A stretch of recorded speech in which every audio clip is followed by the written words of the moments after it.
Now this is recording. RTI International Center for Forensic Science presents Just Science.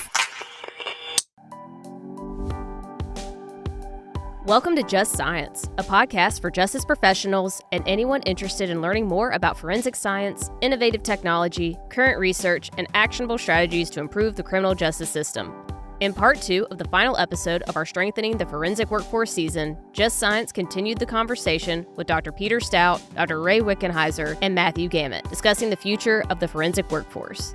FEPAC-accredited institutions provide high-quality forensic science education for undergraduate and graduate students. However, coursework does not adequately emulate what working in a forensic laboratory and pursuing a career in forensic science will entail. Listen along as our guests discuss court readiness, training gaps, and other valuable insights for anyone considering a career in forensics. This episode is funded by the National Institute of Justice's Forensic Technology Center of Excellence. Here's your host, Gabby Diema. Hello and welcome to Just Science. I'm your host, Gabby Diema, with the Forensic Technology Center of Excellence, a program of the National Institute of Justice. Peter, Ray, and Matt. We have a lot to cover, so I'd like to dive right into the conversation and continue where we left off last week. So you mentioned the part of the problem is the students aren't ready to testify, or maybe it's just the courts that are becoming more hostile to make it harder for everyone to testify. What do you think we can do as a collective we, the laboratories, the universities, the courts, just all education and training? How can we make this better? How can we get more seasoned and experienced students? How can we get them into the courtroom comfortable to testify accurately to what they're doing? I know that's a multifaceted question, but figured it was a good place to build off of. In my opinion, you're never going to get somebody that, like building off what Peter said, you're never going to get somebody that's standing there and is comfortable in their shoes in court. Not if you're doing it right, because you don't know what the next question is going to be. You don't know where it's coming from. The avenues of attacks can be different on a number of fronts. So I always tell people, the analysts will always ask, like, what can I do in college that is going to be the most meaningful thing? And what I always say, well, how'd you do in your English classes? And they're like, what? I'm like, you're going to spend 75% of your time with me writing reports, communicating with people in those avenues. How many times do we send our students into communications classes? How to have confrontations, how to have, conversations. We're doing a huge emphasis in my laboratory on communication, interpersonal communication, communicating with the other folks in your laboratory, with your supervisor. We're giving them a week, I would say in most laboratories, a week maybe of testimony training, compilation with a mock court or a moot court exercise where they're being challenged on things. Maybe it's casework they worked, maybe it's something they read about, but we're not even scratching the surface of the communication that's going on, the unsaid communication that's going on in those courtrooms, all of the dynamics that they need to be aware of. We're not versing them well in the legal system, in my opinion, in how it works. Again, what's going on unsaid in the courtroom between the attorneys, the strategy of the attorneys being used, how they can engage or should engage with the attorneys. I know I'm talking a lot on this topic. It's one I'm passionate about, because how is an analyst that's sitting there and not being allowed to answer questions, being cut off by the attorney, being cut off by the judge in some cases, how are they going to effectively communicate what they need to communicate and really truly represent the science of what's going on when you have this intersection of the judicial system that, maybe one party doesn't want that information to come out. The other party wants that information to be totally out on the table. And we're somewhere in between just trying to communicate information. It's a really difficult position to put these analysts in. So I could probably chime in terms of what I feel would be a best response. I would agree that you should always have nervous butterflies before a testimony, just to be on your toes, and that really it's kind of the highest level of learning, that not just memorization, not just explaining it, but able to explain it to understandability for a layman, any question that could come at you. But practice makes perfect. No one is born a good and effective public speaker. So the idea that embedded in your classes. You're doing presentations to your classmates. You're getting used to verbalizing that presentations are just part of the class, that in every single class, you should be able to take a project, a scientific paper, whatever you're doing, and present it back to your classmates. And just getting comfortable with verbalizing concepts, discussions. To me, that's something that should be built into every program. I know they do it in business school, having taken some business classes, even accounting, you had to do a presentation. And I asked one of the professors, why are we doing that? Tell me a business situation where you're not going to be having to convince people, speak aloud, and public speaking is people's number one fear. And how do you get past that? You practice it, you get comfortable with it. You're never 100% because you need to be on your toes. But I would agree that's one of the biggest areas of challenge to people. And you absolutely have to be comfortable with that if you're going to be an effective forensic scientist. I've been scratching my head what we do here because most laboratories, us included, there's testimony training. They do a moot court. They're signed off. They testify. Most people, maybe they'll testify once or twice a year kind of thing. And so that's a lot of analysts. So how do we better ensure people have current training in this, are being currently challenged in it? And basically, like cops requalify with their sidearm, basically making analysts requalify regularly for testimony and recurrent moot courts that they need to endure. And I do think it is an exercise that should be one of endurance. Okay, Navy officer in me is coming out. Old Navy sayings, if you fight like you train like you fight. The more you sweat during peace, the less you bleed during war. Moot courts should be something that is a painful, arduous, memory-searing exercise that they never forget. And that should happen regularly. Now, how do you get capacity to be able to do that? One of the things I'm scratching my head at is how do you operationalize that? What can we do with universities that have programs in forensics, law schools, and basically utilize some of the capacity within universities? So you start building in those students into moot courts regularly, making people be both defense and prosecution and judge. So they have to learn what those roles are doing and some of the rules that those roles have to function with, and doing that routinely. I don't know. I'm scratching my head at it if I can find retired lawyers or lawyers that are more on the civil side and less on the criminal side, so we don't end up with conflicts, but lawyers that might be willing to come volunteer time with us to come beat the crap out of analysts. And yeah, I joke about it, but it is vastly easier, I think, for an analyst to work through that gut-wrenching sense of, oh crap, I'm out on a limb and I don't know what's going on here, in a moot court, in a practice situation, than have that happen to them on the stand for real. That is, this testimony, I think, is one of the most dangerous things that analysts do, even though it's a tiny component. That is where licenses get lost. That's where careers get destroyed, probably faster than most any place else. And Gabby, you're talking to three people here. I have a master's degree. Peter and Ray have PhDs. You're talking to people that have been through educational experiences where they've had to defend their work. So me with master's thesis, I think the other two gentlemen with PhD or maybe even master's defenses that they've had to do. Those are not easy. Those are not friendly rooms where you're going in to defend those papers and defend your work. And that's the kind of thing that we're throwing these analysts into in court. But there is a move within the community, I think. I'm not in tune to everything that's going on, but there is a move to move away from defense programs, away from defending a thesis, defending a PhD. And I think that in some ways is good, right? But in some ways it's not. You're not putting the students in a position to have to defend their work and to be in a confrontation situation where they really have to think on their feet and give answers without having time to research. So I think there's value in them producing a paper and a project and an outcome and having to defend that, whether it's a poster presentation at a professional meeting or whether it's some of these things that the universities are doing well. But I think there's something to defending your work in that kind of an environment. But I'll also add, one of the things that we do in our programs is we ask our junior analysts and all of our analysts really to go out to elementary schools, to go out to junior highs, high schools, colleges, We have a program here where teachers, educators can request analysts to visit their classroom virtually.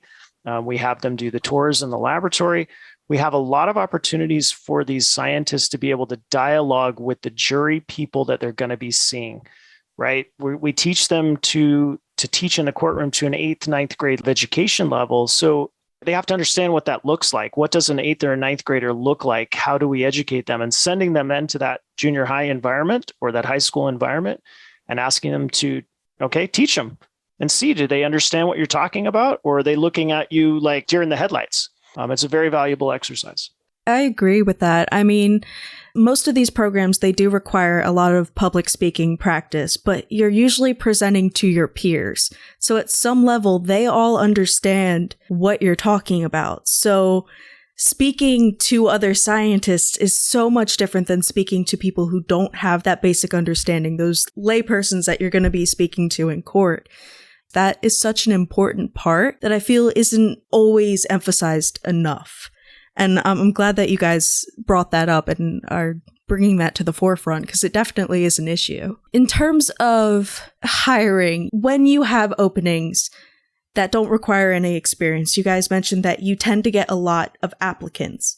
But when you require experience, you're not getting that same participation. Do you think that the students entering the workforce generally have enough practical hands-on laboratory training to help facilitate that transition from academia to practitioner, or are they really coming in completely inexperienced and you're having to train them from the ground up? So part of the challenge is, you've got a 4-year program, or even with the master's, you can tack on maybe another 2 or 3.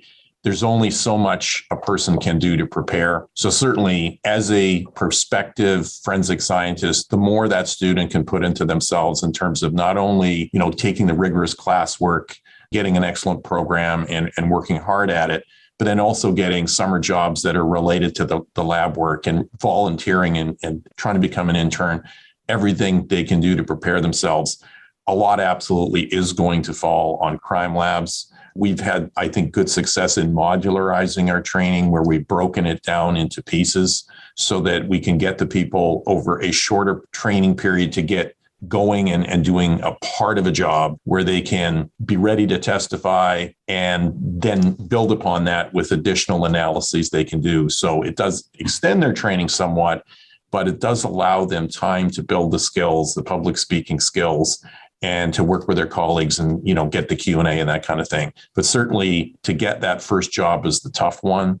We do have absolutely a very large number of candidates. And the way I pose it to students in terms of a question exercise for themselves, what can you do with yourself that would beat the self that would not do that thing? So the you with the internship beats the you without that, the person with the advanced degree or this additional experience.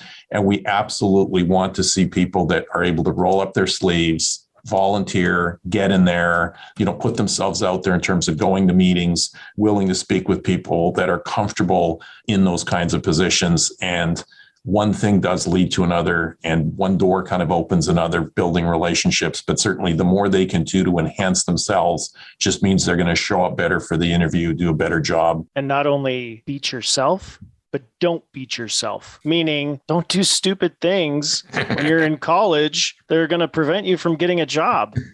I mean, Peter may have a different situation, but most of us work in law enforcement culture. We're going to do a thorough background check. We're going to do a polygraph examination. I think most agencies still require a polygraph, although that's kind of waxing and waning in the community. So we're going to look at your drug use. We're going to look at your party history. We're going to look at your financial history to see if you've got defaults, if you've got credit card debt. And so we're not going to hire somebody that's got drug history to come in and have access to thousands of drug cases. It's just not going to happen. So that becomes a critical component. And I don't think students understand how serious we are about that. You are not going to beat the system. You can try, but we're going to find out. And if we don't discover it in the background poly process, we're probably going to figure it out within your first few months of employment, because you're going to go through a 6-month probationary period or a year probationary period with us in the lab where we're going to find out other things. And you would be amazed how honest your roommates are and your family members are about, really? I can't believe they're applying for a position at the state police because we wouldn't think that of them because they do this and this and this. And this is from your mom and your dad and your brother and your sister. So don't beat yourself. You know what's going to be required to get that job. And it's a waste of your time in the college to put somebody through a program where at the end, your degree is going to be worthless to you because you can't get a job. Yeah. Nothing on the internet ever goes away. Everything Ray and Matthew have said there, maybe I've got a little bit of latitude. We don't do polygraphs, but pretty much even for us, it's the same thing. We're going to find if you've got that kind of issue. And no, we can't tolerate in what we do. This is work that you will be scrutinized on, full stop. We try to do a lot of work in the interview process at multiple layers, trying to make sure we have not found the magic sauce on this yet, but make sure that particularly new students understand the work that they are signing up to do. This work of forensic laboratories is hard, enormously gratifying, of enormous social impact. Very few things have that level of social impact, but that comes with an enormous responsibility, and that is hard. It is also work that is hard on you. 26-year-old kid in CSU has been with us, I think, 3 years. He has processed more than 240 homicides in 3 years. This work takes a toll, and it is kind of a screening aspect in there. And I don't think there's really any way that a student can prepare themselves for the 24/7, full tilt, no filters nightmares that crime labs are. Where we come in is where somebody left off, and it wasn't in a good way. Nothing about what we do is kind or gentle. It is all brutal, violent, and nightmarish. And getting them to understand that is what you will do is a little tricky. Helping them also see that they need to come into this with basically an escape plan. I talk with a lot of undergrads about go get yourself just a general science degree, not a forensic science degree right off. Because if you come into a lab, spend a couple of years in the lab and realize this is more than you can handle, that gives you more latitude of someplace you can go than a forensic science degree is going to give you right off. Master's in forensic science, terrific. There are very few things that are as gratifying and rewarding. What I'm trying to filter for is somebody who's really coming into it for the service aspect, that is a service-minded individual, that they understand this is something vastly bigger than themselves. And people that are wired up for that, they get that. It does well. But people that don't quite get that yet, it can be really, I think, frankly, dangerous for them to get into it. Yeah, I mean, I think, perhaps for your listeners, it might be interesting to hear how we hire. For a student coming in, we open a job, gets posted on the state website, on the city website, whatever, it gets posted. You apply, you send us your transcripts, you send us your resumes. That's the first step. Like if you don't provide that stuff, if you think, oh, I'm better, I don't need to provide me with a transcript, it's an auto fail. You're done. So provide everything we ask for. Do it in the way we ask for it. We're serious. It goes through our HR department. Second thing is, if we like you, you're on a roster of 200, 300, 400 people sometimes for one position. So you got to make yourself stand out like Ray was talking about. Because now we're selecting maybe 10, 20 to interview for that position, if you're lucky. So now you got to beat 10, 20 people out. I don't know of many programs that are doing an interview process with these students, but I can tell you it would be hugely beneficial to them because they're going to answer technical questions.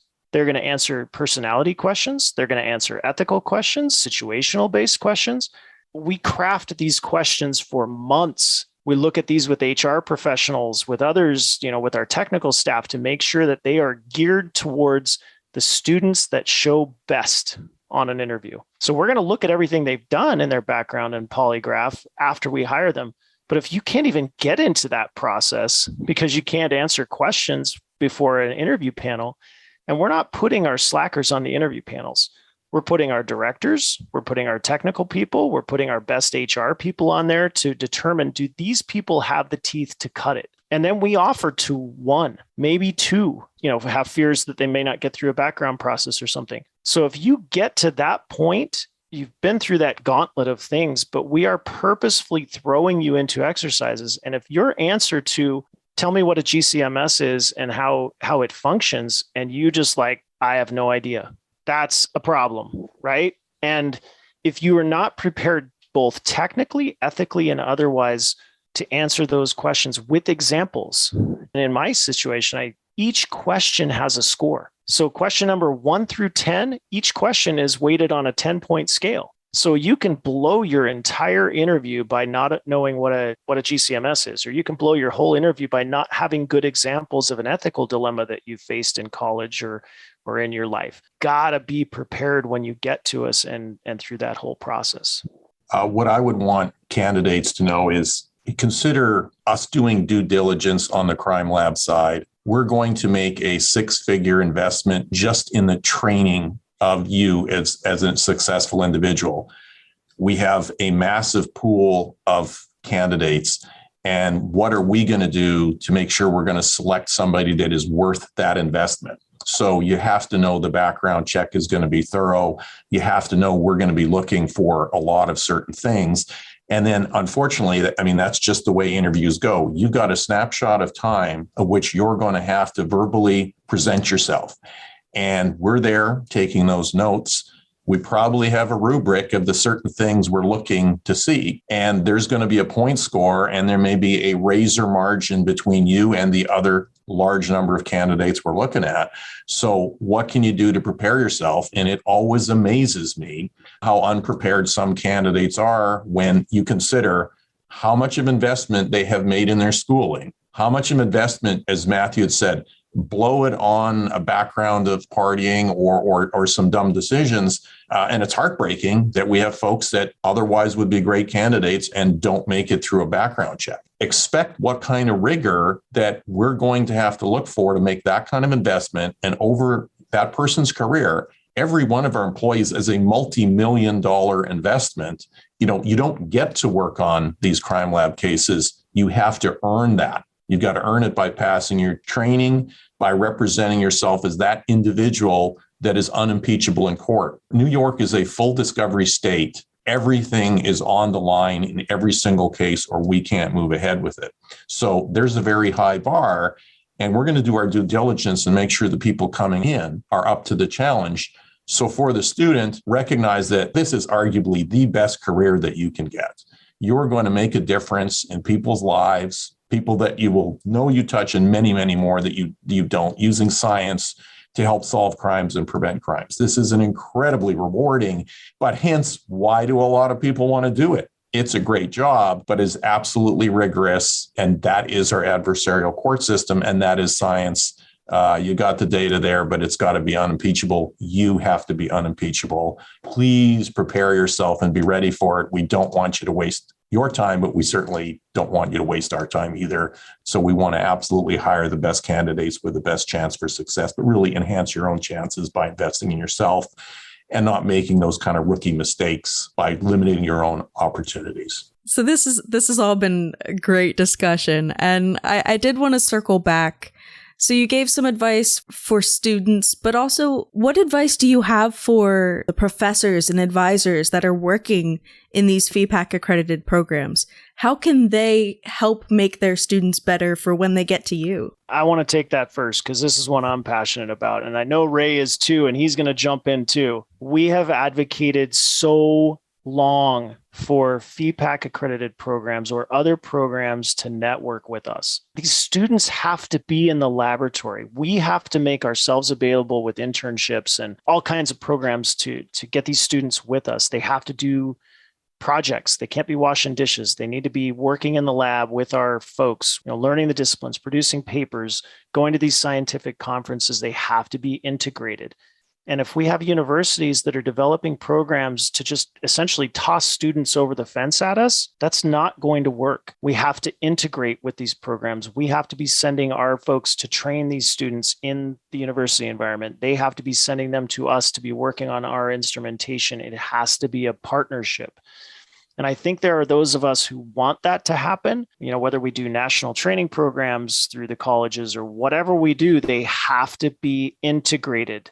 I hate that Matthew jumped ahead of me and grabbed those fantastic points, but I would absolutely not only endorse those, but add that I think it's really absolutely incumbent on any university program to be relevant. And how can you be relevant? You have to be engaged with and connected with not just even one crime lab, but multiple crime labs. And as hard as it is to get internships, if folks can get those, that's great. But in the very least, your program has to have involvement, engagement with forensic scientists to stay relevant. The research projects should absolutely be connected to and advised by forensic scientists so they can be relevant.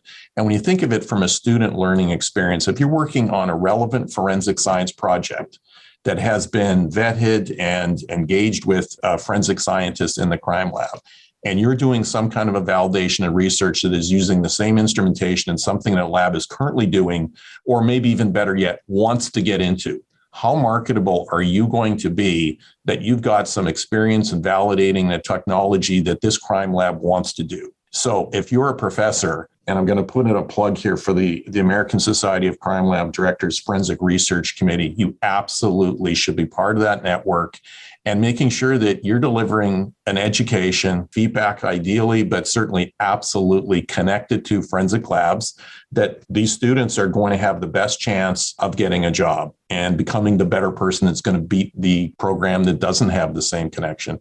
I'd love that we do more internships. It pains me that we can't, but when we're busy working on backlogs, we can only take so many. But in the very least, that your classes are relevant, but those research projects are a tremendous opportunity. And then in turn, presenting those so you get that public speaking opportunity. And at the same time, you're networking, that you're out there, scientists are there watching you, and that you're connecting with those scientists and putting yourself out there and making those network connections at those meetings as well. That's a tremendous opportunity, and to me, a responsibility of the program to make sure that their students are also having those same opportunities. To illustrate Ray's point, if Ray's scientist reaches out to one of my scientists and says, this student is worth taking, that speaks volumes for that student. Yeah, they're still going to go through the same process, but I guarantee you we're going to take them a lot more seriously when we see the experience and integration that they've already had through a university lab partnership. And I would add that even though this is a big community, it's really not a big community. We all know each other, and we'll know if there's a student coming out of a certain program, and we'll reach out, and nothing is more valuable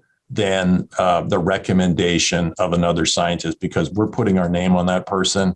And the fact that they've got that experience is absolutely going to give them a leg up, and hence would be highly recommended. Both what Ray and Matt are saying, very much agree with that. Very much agree that it is a whole different thing. FEPAC programs that we work with, that we hire a lot of people out of, are ones that we've got a relationship with. So from the faculty standpoint, I've got a lot more confidence in some programs because I know the faculty, I know how they think. And when they talk about a student, it means a whole different thing than the forensic science and screen doors program. I think what I might add is, faculty are scrabbling around for tenure. They've got pressures from the university. It's not like they are pressure free and all the pressures in the crime labs. That is certainly not the case. They have their own suite of pressures that make it difficult to take that time. But that time is essential, I think, in trying to help these students understand what it is that they're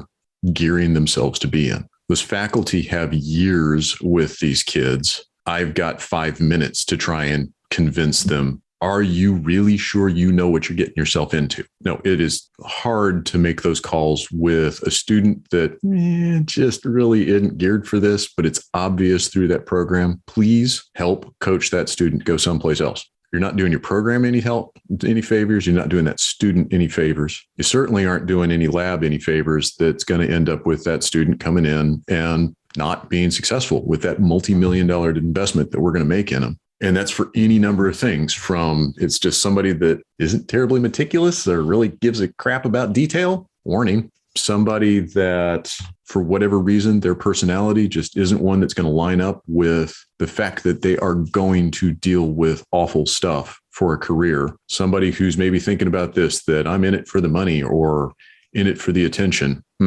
Help them understand there are probably better places for them. A couple things I've been thinking about as these guys have been talking is, Ray brought up that we're going to take on students where they have a professor behind the scenes helping them. We don't have time. My scientists don't have time to do research. So I think that's pretty universal across the community. Some people have research programs in their labs. Most of us don't. So we need help. The student has to come in with a relative project, meaning something that they need, and Ray did a great job explaining that. But then the professor has to do the work with the student behind the scenes, helping them through their problems. Yeah, we're going to help provide some technical expertise, but that professor behind the scenes, guiding, directing, getting them to present at the scientific meeting. I mean, the Young Forensic Science Forum at the American Academy meeting, fantastic, because they evaluate how relative was their project, how related was it to a problem that the community is facing. That is so critical. But professors, pass them the applications. One of our newer employees I was talking to this morning, and I said, how did you hear about us? You're from Pennsylvania. You came out to Idaho. How did you hear about us?